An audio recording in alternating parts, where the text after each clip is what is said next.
Hi, I'm Charles Hoskinson, and I'd like today to talk a little bit about the future, namely the future given to us by something that can decentralize it. So I'm a mathematician, and as a mathematician, we like to do things like Venn diagram everything. We like to build our models. So let's break the world up into two buckets. Let's look at the banked and documented world, and let's look at the unbanked and undocumented world.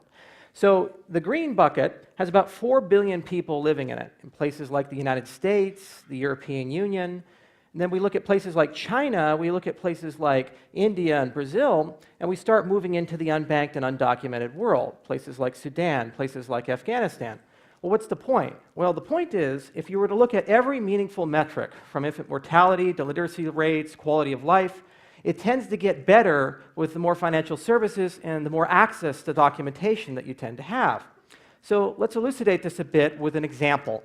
Let's take a look at two people. Let's meet Jeremy. He likes cereal. He's about 30 years old, and he's born in the United States. He has access to a passport, driver's license, birth certificate. He has credentials. He went to a university.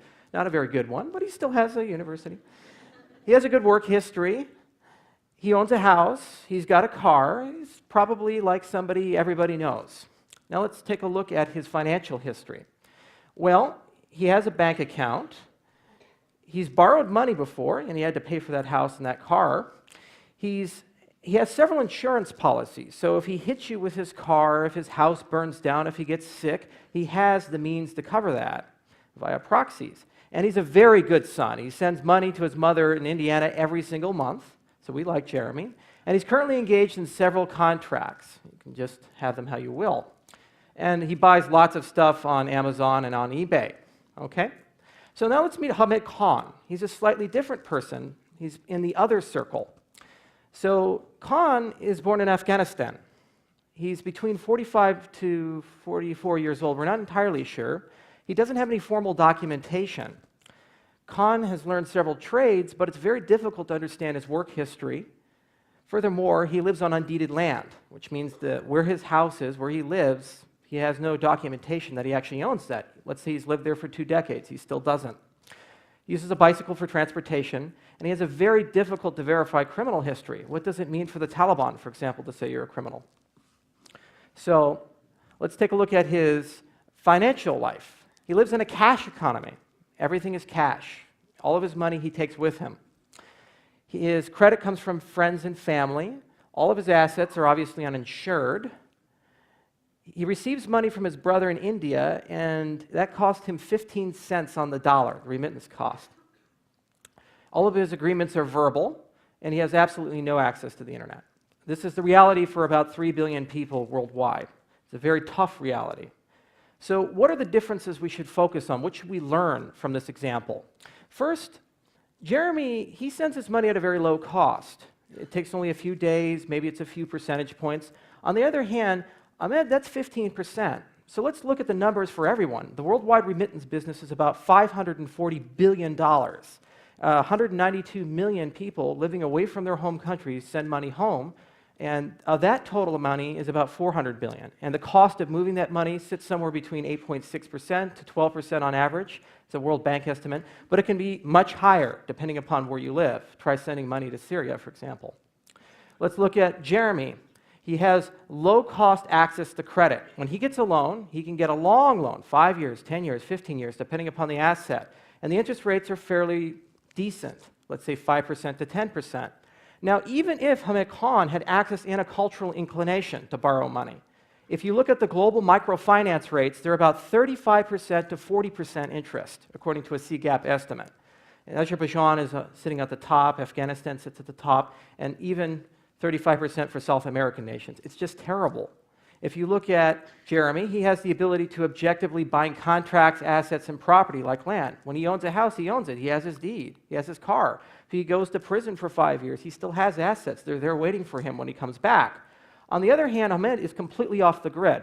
So let's imagine something. Let's think about a war breaking out, and the land that you live on, you have to flee. And you come back 5 years later, and there's somebody living on that land. Who owns it? Is it yours? Is it theirs? How do you resolve that dispute? That's a reality that 3 billion people must live in. If you look at the economic cost of this, Hernando de Soto Pilar is a Peruvian economist, good friends with Bill Clinton, he actually sat down and calculated that there's about $10 trillion worth of wealth that's just locked up due to this lack of documentation. This is all wealth that we can unlock, we could exploit, we could do things with. People could actually grow economically, but unfortunately they can't. And finally, this is incredibly important, especially to Bermuda. Jeremy can manage his risk via insurance.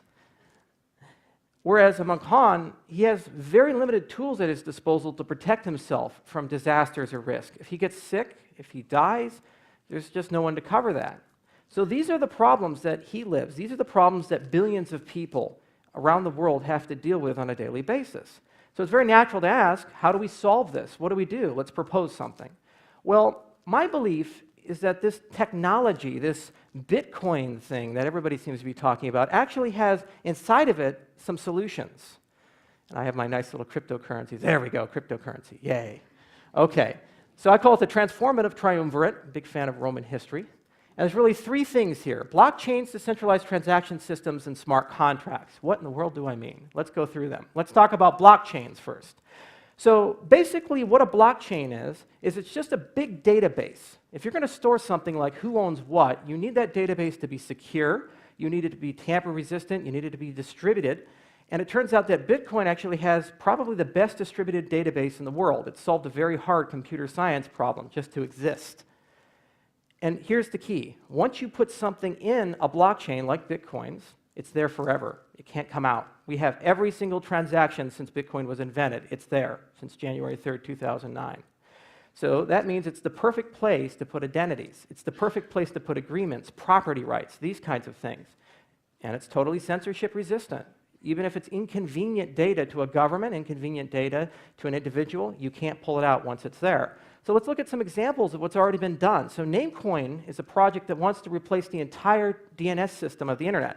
If you ever wonder why, when you go to Microsoft.com or Google.com, how that all gets sorted out and who owns what, that's ICANN's DNS system. It's a centralized solution. They're based in America, a lot of international participation. Namecoin is saying, let's completely disintermediate everybody. It's a totally decentralized grid where we actually have a new DNS system. BlockSign actually allows you to take contracts like non-disclosure agreements, anything you can think of, and actually verify them and sign them using the Bitcoin blockchain at an incredibly low cost, less than a penny. Now, let's look at the transaction system. This is near and dear to my heart. I've started 2 ventures in the Bitcoin space. Both of them were funded in a distributed fashion. The second one was Ethereum. So this brilliant kid named Vitalik Buterin last year came up with this idea. He wrote this white paper. He's 19 years old. And I read it, and I said, damn it, I have to help him start this because this is brilliant. And we decided to have a fundraiser. So we published a little address, and we said, send a transaction.